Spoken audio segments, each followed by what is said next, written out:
சும்மா சொல்லக்கூடாது. நம்முடைய முதலமைச்சர் அவர்கள் ஆட்சிக்கு வந்த ஒரே மாசத்துல தமிழ்நாட்டிலேயே தன்னுடைய பெரம்பூர் தொகுதியை நம்பர் 1 தொகுதியாக மாத்தி காட்டிட்டார். எதுல நம்பர் 1 பாத்தீங்கன்னா, இன்னைக்கு தமிழ்நாட்டிலேயே மின்வெட்டுல நம்பர் 1 தொகுதி பெரம்பூர் தொகுதி தான். பெரம்பூர்ல அதான் சொல்றோமே, பெரம்பூர்ல எத்தனை முறை மின்சாரம் தட்டுப்படுச்சு, எதனால தட்டுப்படுச்சு, எவ்வளவு நேரத்தில் அது சீர் செய்யப்பட்டது, சரி செய்யப்பட்டதுன்னு பார்த்திருக்கோம். எங்கெங்கெல்லாம் ஃபியூஸ் திருட்டுகள் நடக்கப்பட்டதோ அவர்களெல்லாம் கைது செய்யப்பட்டிருக்கிறார்கள். அதே மாதிரி வேற எங்கெல்லாம் சிசிடிவி இல்லாத இடத்தில் இருக்குதோ அங்கெல்லாம் ரோந்து பணிகள் அதிகரிக்கப்பட்டிருக்கு. 90,000 மின்மாற்றிகள் கடந்த 5 ஆண்டுகளில் புதிதாகவும் பழுந்தடைந்ததும் மாற்றி சீரமைக்கப்பட்டன. ஒரு அமைச்சர்கள் ஒரே நிமிஷம் சொல்லி முடிச்சாரு. அப்ப இதெல்லாம் கடந்த காலங்களில் தொடங்கப்பட்ட திட்டங்கள். நீங்க எதையும் தொடங்கலன்னு பொத்தாம் பொதுவா சொல்வதை விட்டுவிட்டு என்னென்ன கூடுதலாக நாம் எடுத்துக்கொள்ள வேண்டும் என்பதை கவனத்திலே இந்த அரசு கொள்ள வேண்டும். 90,000 டிரான்ஸ்பார்மர் வாங்கியதாக சொல்லியிருக்கிறார். அதில் 44,000 டிரான்ஸ்பார்மர் வாங்கியதற்கான சிபிஐ வழக்கு பதிவு செய்துள்ளது. அதுல அவங்க வாங்கின லட்சணம், எந்த லட்சணத்தில் அந்த டிரான்ஸ்பார்மர் வாங்கப்பட்டது அப்படின்னு தெரியும். மாண்புமிகு மின்துறை அமைச்சர் ஊடகங்களை நல்ல சிறப்பாக கையாளுறவர், கொஞ்ச நாள் அமைதியா இருக்காருன்னு பார்த்தா இன்னைக்கு இங்கேயும் அந்த முயற்சி எடுத்திருக்கிறாரு. ஃபியூஸ் கேரியர் திருடு போனதை சொன்னார். ஒரு சிறப்பான காட்சியை வெளியிட்டார். பகல் நேரத்தில் சிறப்பான வெயிலில் ஃபியூஸ் கேரியர் திருடப்படுகிறது. அப்போ திருடு போனது ராத்திரிக்கு தான் கரண்ட் ஆஃப் ஆகுது. எங்கேயோ சர்க்கியூட்டை கரெக்ட் பண்ணி வச்சு அதில் வெளியில் பேசுகிற மாதிரியே சபையில் பேச வேண்டாம் என்பதை தயவு செய்து கேட்டுக்கொள்கிறேன். நேரத்தை பற்றி அவை முன்னவர் சொன்னீங்க. நம்முடைய அவைத்தலைவர் 50 நிமிஷமா பேசிட்டு இருக்காரு. நாளில் ஒரு பகுதி நேரம் அண்ணன் தான் பேசிட்டு இருக்காரு. அப்படி திருப்பி பேசுங்க.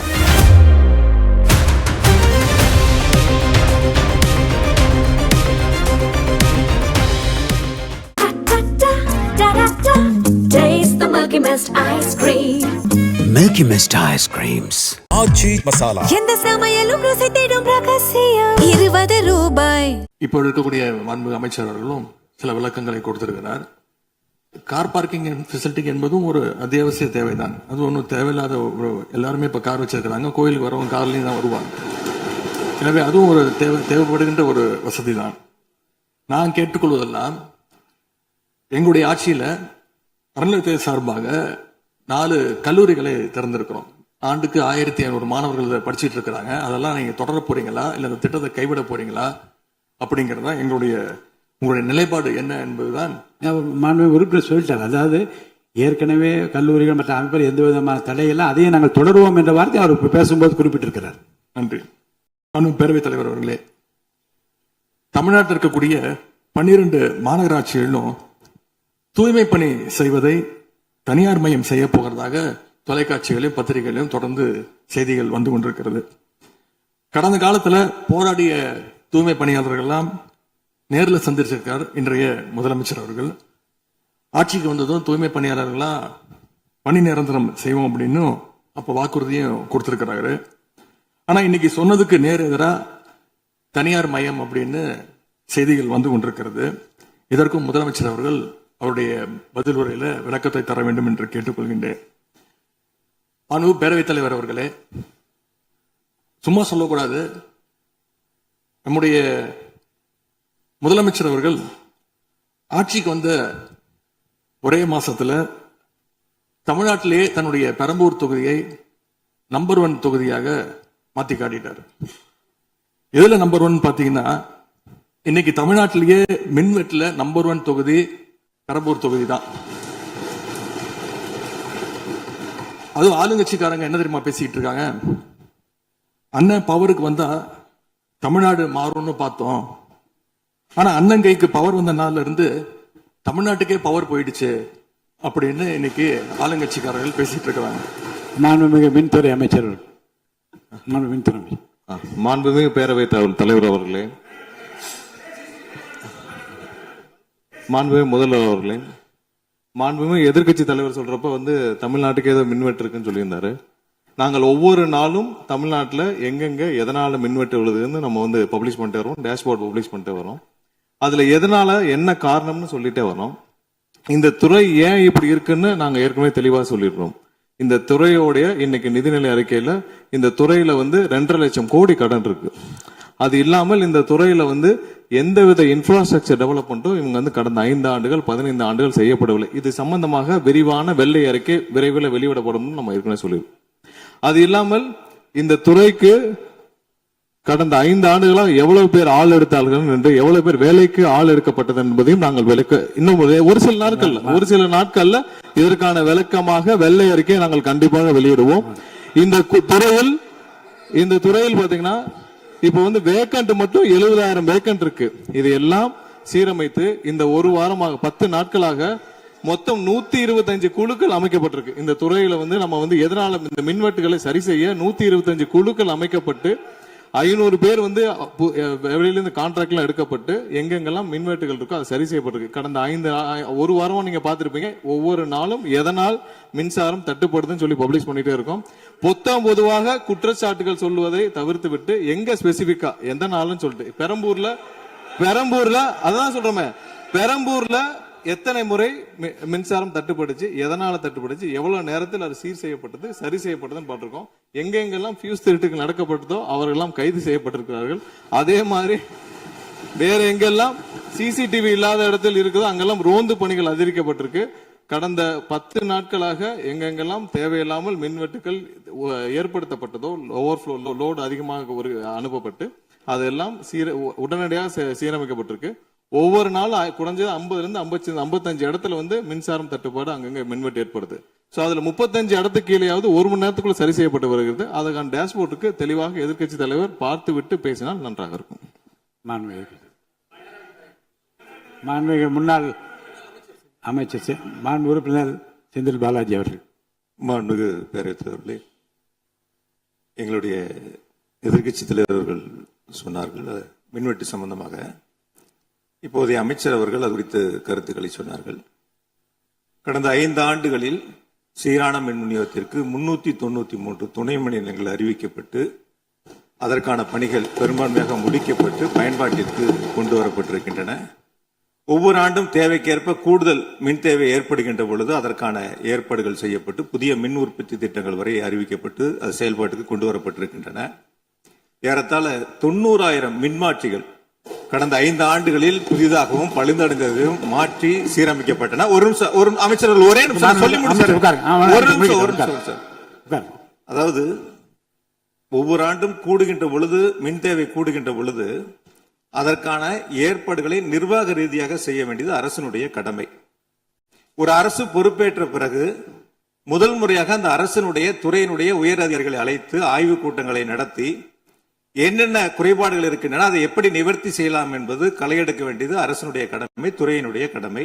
எனக்கு தெரிந்தவரை இதுவரை மின்துறையில் அந்த மின் விநியோகத்தில் இருக்கக்கூடிய துறையினுடைய அதிகாரிகள் ஆய்வுக் கூட்டங்கள் வரை இதுவரை நடைபெறவில்லை. அதைத்தான் அங்கிருக்கு பணியாற்றக்கூடியவர்கள் சொல்கின்றார்கள். இப்பொழுது இருக்கக்கூடிய பணியாளர்களை வைத்துத்தான் கடந்த 5 ஆண்டுகளும் மிக சிறப்பாக எந்தவித மின்தடையும் இல்லாமல் சீரான மின் விநியோகம் வழங்கப்பட்டன.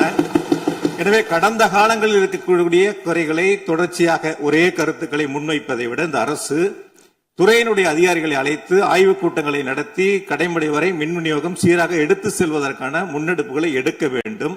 எங்களுடைய எதிர்க்கட்சி தலைவர் துணை முதலமைச்சராக இருந்த பொழுது அவருடைய சேப்பாக்கம் திருவல்லிக்கேணியிலேயே பல்வேறு மின் திட்டங்களை தங்களுடைய திருக்கரங்களால் தொடங்கி வைத்திருக்கின்றார்கள். அது அனைத்து தொகுதியிலும் அனைத்து மின் திட்டங்களும் சிறப்பாக கடந்த 5 ஆண்டுகளில் நிறைவேற்றப்பட்டிருக்கின்றன. அதையும் நீங்கள் எடுத்து பார்த்து இனி என்னத்தை நீங்க உங்களுடைய பத்திரிகை செய்தியிலேயே கொடுத்திருக்கிறீங்க. 100க்கும் மேற்பட்ட துணை மின் நிலையங்கள் 10,000 கோடியில் பணிகள் தற்பொழுது நடைபெற்று வருகின்றன என்று உங்களுடைய பத்திரிகை செய்தியில இருக்கு. அப்ப இதெல்லாம் கடந்த காலங்களில் தொடங்கப்பட்ட திட்டங்கள். நீங்க எதையும் தொடங்கலன்னு பொதுவா சொல்வதை விட்டுவிட்டு என்னென்ன கூடுதலாக நாம் எடுத்துக்கொள்ள வேண்டும் என்பதை கவனத்திலே இந்த அரசு கொள்ள வேண்டும். மாண்புமிகு பேரவைத் தலைவர் அவர்களே, மாண்புமிகு உறுப்பினர் மாண்புமிகு உறுப்பினர் சொன்னப்ப சொன்னாரு அறிவிப்புகள் நிறைய செஞ்சிருக்கோம்னு. கடந்த ஆட்சியில் அறிவிப்புகள் மட்டும்தான் செஞ்சிருக்காங்க, எதையும் செயல்படுத்தவில்லை.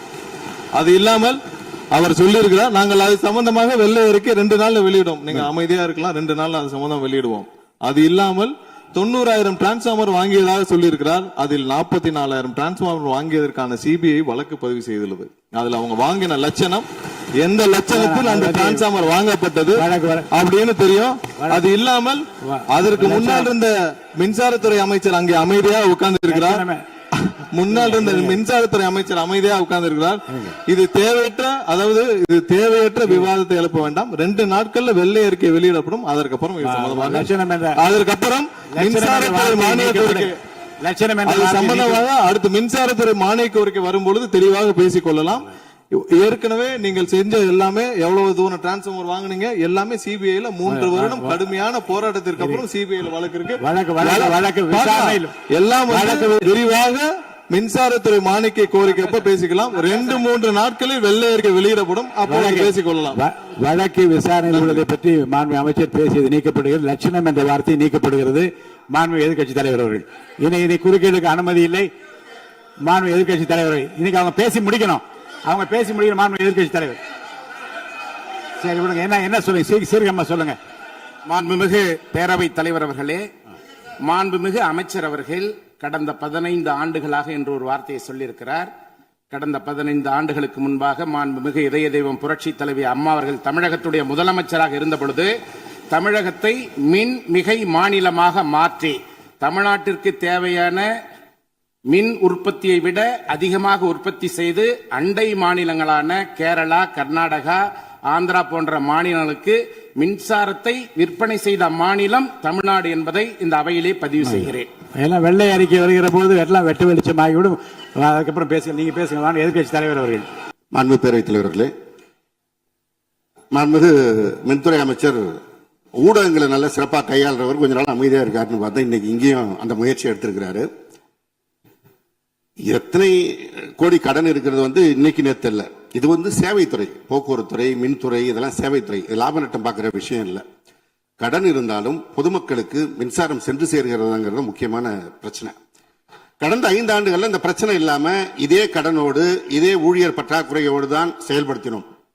ஊழியர் பற்றாக்குறையை எப்படி சரி செய்வதுங்கிற பிரச்சனை எங்களுடைய ஆட்சி அமைந்த பொழுது கொரோனா உச்சத்தில் இருந்தது, பொருளாதார நெருக்கடி இருந்தது. அதையெல்லாம் படிப்படியாக சீரமைத்து அப்பொழுதுதான் நம்முடைய முன்னாள் மின்துறை அமைச்சர் சகோதரர் செந்தில் பாலாஜி அவர்கள் சொன்னது போல 95,000க்கு மேற்பட்ட டிரான்ஸ்பார்மர்ஸ் அங்கங்க நிறுவி இருக்கும். அது எல்லாமும் போட்டோ எடுத்து அவர் எல்லாத்தையுமே ரெக்கார்ட் பண்ணி வச்சிருக்காரு. வேணா உங்களுக்கு அதெல்லாம் கொடுக்குறோம். சட்டமன்றத்திலும் எல்லோருக்கும் வழங்கப்பட்டது. அதே போல பெரம்பூர் தொகுதிக்கு பக்கத்து தொகுதியான எங்களுடைய தலைவர் தளபதி அவருடைய தொகுதியான குளத்தூர் தொகுதியில 220 kVA புதிய மின் நிலையம் துவக்கி வைக்கப்பட்டு அந்த பகுதி எல்லா பகுதிக்கும் சேர்த்துதான் சரி செய்வதற்கான வாய்ப்பு வழங்கப்பட்டிருக்கிறது. போய் நீங்க கொஞ்சம் ஆய்வு பண்ணுங்க. அடுத்தது ஃபியூஸ் கேரியர் திருடு போனதை சொன்னார். ஒரு சிறப்பான காட்சியை வெளியிட்டார். பகல் நேரத்தில் சிறப்பான வெயிலில் ஃபியூஸ் கேரியர் திருடப்படுகிறது. அப்ப திருடு போனது ராத்திரிக்கு தான் கரண்ட் ஆஃப் ஆகுது. எங்கேயோ சர்க்கியூட்டை கரெக்ட் பண்ணி வச்சு அதுல டைமர் வச்சிருப்பாங்க பிறகு. இங்க புடுங்கினா ராத்திரி 7 மணிக்கு மேலதான் அங்க கரண்ட் ஆகிற மாதிரி டைமர் வச்சு ஃபியூஸ் கேரியர்லாம் புதுசா வந்திருக்குதாங்கிறது எங்களுக்கே சந்தேகமா இருக்கு. பேரவைத் தலைவர் அவர்களே கொஞ்சம் இருங்க.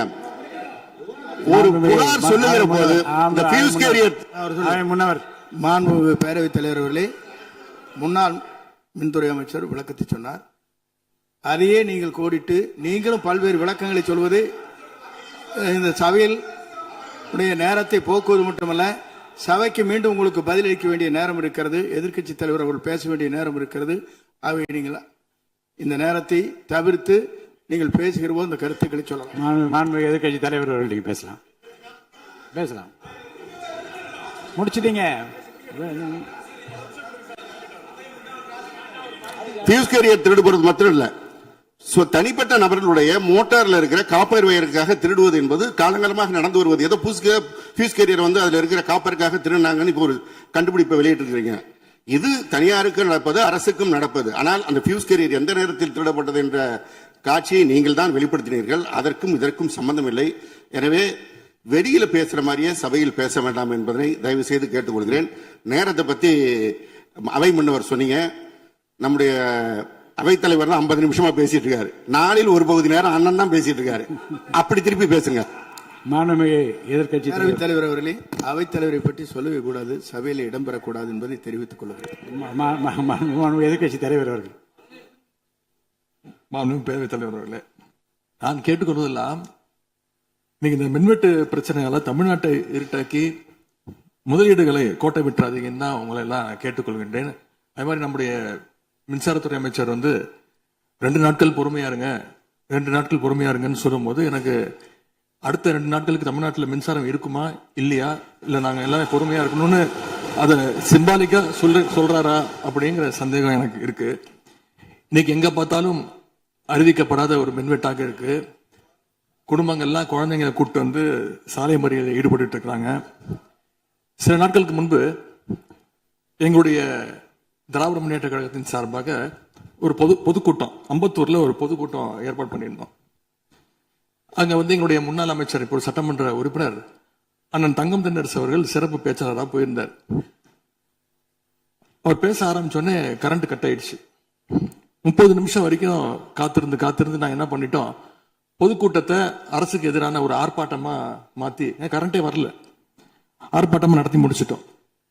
அது மட்டும் இல்லை, இன்னைக்கு தமிழ்நாட்டில் பல்வேறு இடங்கள்ல, திருவண்ணாமலையில கிரிவல பாதையில மக்கள் போறப்போ தினசரி பவர் கட் பண்றாங்க. அவங்களுடைய பாதுகாப்பை இன்னைக்கு ஒரு மிகப்பெரிய ஒரு கேள்விக்குறியா ஆக்கி வச்சிருக்கு இந்த அரசு. செங்கல்பட்டு அருகே சூனாம்பேடுல கருப்பாயி அப்படிங்கிற 75 வயது மூதாட்டி, அவங்க உடம்பு சரியில்லை, வீட்டுல வென்டிலேட்டர் சப்போர்ட்ல இருந்தப்போ பவர் கட் ஏற்பட்டு மூச்சு திணறி இறந்து போயிட்டாங்க. பவர் இல்லைன்னு தொகுதி எம்எல்ஏ போய் கேட்கலான்னு பார்த்தா எம்எல்ஏ யாருன்னு மக்களுக்கு தெரியல. நிறைய பேருக்கு இங்க இருக்கக்கூடிய எல்லாம், நான் தவறா சொல்ல, எல்லாமே புதுமுகங்கள். நமக்கே பாடி போய் வெளில பார்க்கும்போது இவர் எம்எல்ஏவா இல்லையா அப்படின்னு தெரியல, உள்ள வந்தா தான் தெரியுது. முன்னெல்லாம் புயல் மழை நேரத்துல ஸ்கூலுக்கு லீவ் விடுவாங்க. ஆனா இந்த ஆட்சி அமைஞ்ச பிறகுதான் முதல் முறையா கரண்ட் இல்லைன்னு ஸ்கூல்ஸ்க்கு லீவ் விட ஆரம்பிச்சிருக்காங்க. சென்னை, பெரம்பூர் மற்றும் வியாசர்பாடியில கடந்த ஜூன் 9ஆம் தேதி அன்னைக்கு 4 தனியார் பள்ளிகளுக்கு கரண்ட் இல்லைன்னு லீவ் விட்டாங்க. முன்னாடி மழை வர்றப்பெல்லாம் ஸ்கூல் பசங்க டிவி ஆன் பண்ணி இன்னைக்கு ஸ்கூல் இருக்கா இல்லையான்னு தெரிஞ்சுப்பாங்க.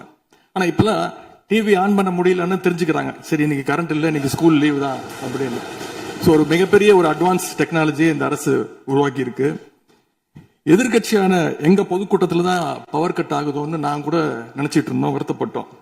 ஆனா அமைச்சரவையில இடம்பெற்றிருக்கக்கூடிய விடுதலை சிறுத்தைகள் கட்சியுடைய தலைவரான அண்ணன் திரு தொல் திருமாவளவன் அவர்களும் பவர் கட்ல பாதிக்கப்பட்டிருக்கிறார். விடுதலை சிறுத்தைகள் கட்சியுடைய தலைமையகத்துக்கு முன்னாள் ஒன்றிய அமைச்சர் முன்னாள் அமைச்சர் அண்ணன் ப சிதம்பரம் அவர்கள் போயிருக்காரு. ஒரு உள்ள போனோடனே கரண்ட் கட் ஆயிடுச்சு. கிட்டத்தட்ட 1 மணி நேரம் 2 பேரும் இருட்டிலே உட்காந்து பேசியிருக்கிறாங்க. கரண்ட் வருமா வராதான்னு, ஏசி ஓடல, வேர்த்து கொட்டி 2 பேரும் பேசிட்டு இருந்திருக்காங்கன்னு அண்ணன் திருமாவர்களே பதிவு போட்டிருக்கிறார். இந்த ஆட்சியில தமிழ்நாட்டுடைய தலைநகரத்துக்கு இதுதான் நிலைமை. பவர்ல ஷேரிங் கொடுத்த ஆளுங்கட்சியால அவங்க அமைச்சரவையில் இருக்கக்கூடிய கட்சியுடைய அலுவலகத்துக்கு பவர் கொடுக்க முடியாம இன்னைக்கு தடுமாறிட்டு இருக்கிறாங்க. ஏன் இன்னும் சொல்ல போனா 2 நாளைக்கு முன்னாடி ஆளுங்கட்சியோட ஹெட் ஆபீஸ்லயே கரண்ட் கட் ஆயிடுச்சு. அப்போ அங்க வந்தவங்க எல்லாம் ஆளுங்கட்சியா இருந்தோம், பனையூர்லயே பவர் இல்லையேன்னு புலம்பிட்டு போனதாக தகவல் வந்திருக்கு. ஆக மொத்தம் இன்னைக்கு தமிழ்நாடு லிட்டரலா ஒரு இருட்டுல மூழ்கி கிடக்குது. மின்வெட்டால இன்னைக்கு பல நிறுவனங்கள் முடங்கி போயிருக்கு.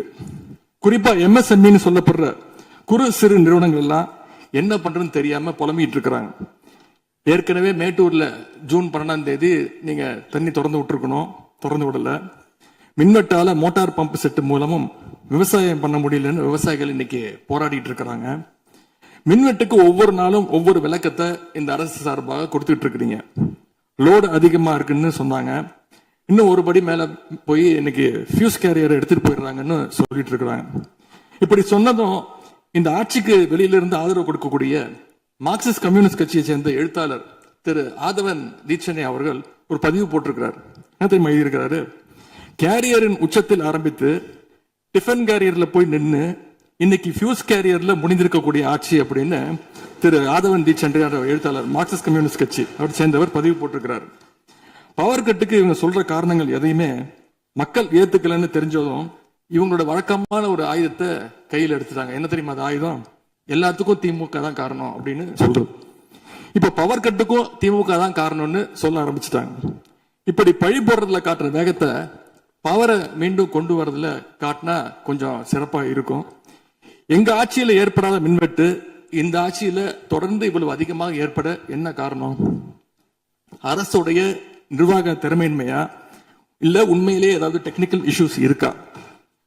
அப்படி ஏதாவது இருந்தா அதை தீர்க்க இந்த அரசுக்கு இன்னும் எத்தனை நாள் தேவைப்படும்? இந்த நிலைமை தொடராம இருக்க என்ன நடவடிக்கை எடுக்க போறீங்கன்னு முதலமைச்சர் அவர்கள் தன்னுடைய பதிலுரையில சொல்லணும். ஒரே ஒரு ஆறுதல், ஒரே ஒரு மகிழ்ச்சியான செய்தி என்னன்னா, ஆளுநர் உரையின் பொழுது சட்டமன்றத்தில் பவர் கட் ஆகல. அதுக்கு இந்த அரசை பாராட்டலாம்னு நான் நினைச்சேன். அப்படி நினைக்கும் போது பாத்தீங்கன்னா சட்டசபை நிகழ்ச்சியை லைவ்ல கட் பண்ணிட்டாங்க. இன்னைக்கு லைவ்ல வந்துட்டு இருக்கா அப்படின்னு எனக்கு தெரியல, கொடுத்திருக்கிறதா சொன்னாங்க. பணு பேரவைத் தலைவர் அவர்களே, எங்களுடைய திராவிட மாடல் ஆட்சி நடந்தப்போ 5 வருஷமும் நாங்க குறுவை சாகுபடிக்காக மேட்டூர்ல இருந்து சொன்ன தேதியில தண்ணீர் திறந்து விட்டுருக்கிறோம். ஆனா புதிய அரசு ஆட்சிக்கு வந்திருக்கக்கூடிய இந்த சமயத்துல மேட்டூர் அணையில நீர் திறக்கிற அளவுக்கு அங்க தண்ணீர் இல்லை. குறிப்பா ஜூன் மாசத்துல 9.91 டிஎம்சி தண்ணீரை தமிழ்நாட்டுக்கு திறந்து விடணும்னு காவிரி நதிநீர் மேலாண்மை ஆணையம் கர்நாடகாவுக்கு உத்தரவு போட்டது. ஆனா இந்த நிமிஷம் வரைக்கும் அந்த உத்தரவை கர்நாடகா நிறைவேற்றல. அதை நிறைவேற்ற முதலமைச்சர் என்ன செய்ய போறாருன்னு பதிலுரையில சொல்லணும். அதேபோல் டெல்டாவில் 6 லட்சம் ஹெக்டேர் அளவுக்கு குறுவை சீசன்ல குறுவை சாகுபடி ஆகும். இந்த முறை மேட்டூர் அணையில தண்ணீர் திறக்காதனால அரசு அறிவிச்சிருக்கக்கூடிய குறுவை சிறப்பு தொகுப்பு ஸ்பெஷல் பேக்கேஜ் 134 கோடி ரூபாய்க்கு அறிவிச்சிருக்கிறீங்க. அது பத்தலன்னு இன்னைக்கு விவசாயிகள் போராடிட்டு இருக்கிறாங்க. சிறப்பு தொகுப்பு கஷ்டத்தை போக்காது, உரிய நிவாரணத்தை விரைவா அறிவிக்கணும்னு விவசாயிகள் எல்லாம் போராடிட்டு இருக்கிறாங்க. அதனால் டெல்டா விவசாயிகளின் சார்பாக ஒரு கோரிக்கையை முதலமைச்சர் அவர்களுக்கு வைக்க விரும்புகிறேன்.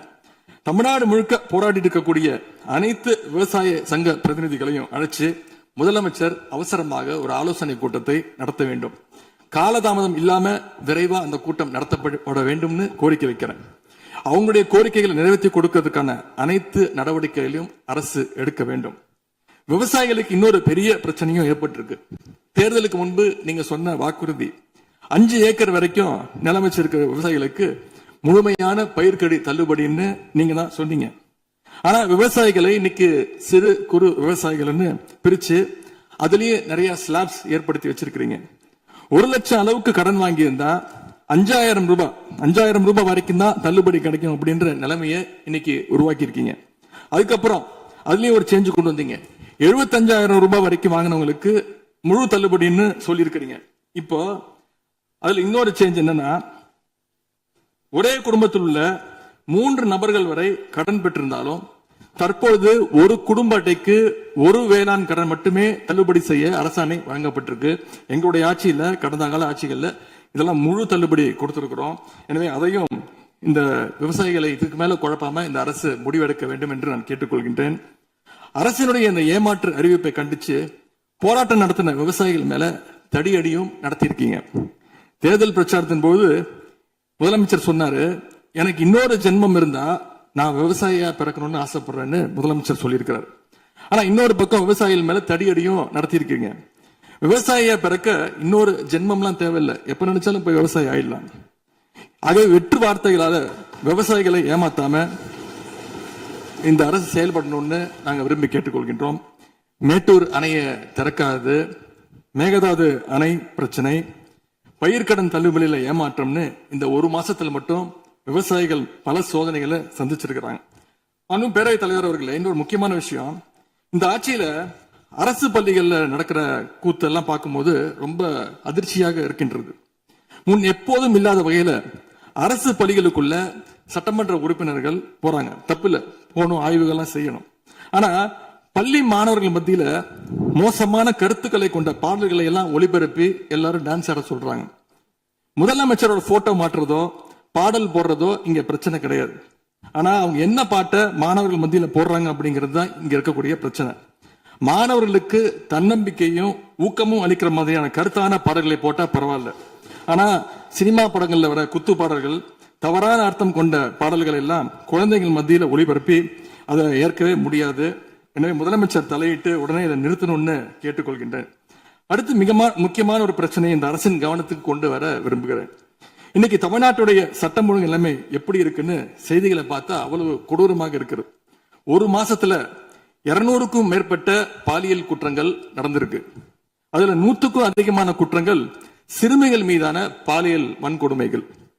ஜனநாயக நடைமுறைக்கு எதிராக குழந்தைகளை பயன்படுத்தி பெரியவங்க கிட்ட வாக்கு கேட்டார் என்று இருக்கக்கூடிய முதலமைச்சர். ஆனா அவர் ஆட்சியில குழந்தைகளுக்கும் பாதுகாப்பு இல்ல, பெரியவங்களுக்கும் பாதுகாப்பு இல்லைங்கிற நிலைமை இன்னைக்கு நடந்துட்டு இருக்கு. இந்த புதிய அரசு ஆட்சிக்கு வந்த ஒரு சில நாட்கள்லயே கோயம்புத்தூர்ல 10 வயது பெண் குழந்தைய பாலியல் வன்கொடுமை செஞ்சு கொலை பண்ணியிருக்கிறாங்க. முக்கியமா தமிழ்நாட்டையே உலுக்கிய ஒரு கேஸ், கும்மிடிப்பூண்டியில ஒரு 3 வயது குழந்தை பாலியல் வன்கொடுமை செய்யப்பட்டு புதர்ல வீசப்பட்டு அதன் பின்பு அந்த குழந்தை இறந்தும் போயிடுச்சு. இந்த சம்பவத்துக்கு நீதி கேட்டு அங்க இருக்கக்கூடிய மக்கள்லாம் போராட்டத்துல இறங்கிட்டாங்க. கோயம்புத்தூர்லயும் சரி, கும்மிடிப்பூண்டியிலும் சரி, 2 சம்பவத்திலுமே மரணமடைஞ்ச குழந்தைகளுடைய உடலை பெற்றோர்கிட்ட முறையா கொடுக்காம வேற இடத்துல காவல்துறை மூலமாகவே அடக்கம் பண்ணிருக்கிறாங்க. இதையெல்லாம் பாக்குறப்போ நாம இன்னைக்கு தமிழ்நாட்டில் தான் இருக்கிறோமா, இல்ல உத்தரப்பிரதேசம், மத்திய பிரதேசம் மாதிரி வடநாட்டில் இருக்கோமான்னு எங்களுக்கு சந்தேகம் வருது. சிங்கப்பெண் படைன்னு ஒரு திட்டத்தை முதலமைச்சர் அவர்கள் தொடங்கினார். அந்த திட்டம் வந்த அடுத்த நாளே காவல்துறை சேர்ந்த ஒரு பொண்ணுக்கு 3 பேர் பாலியல் தொல்லை கொடுத்திருக்கிறாங்க.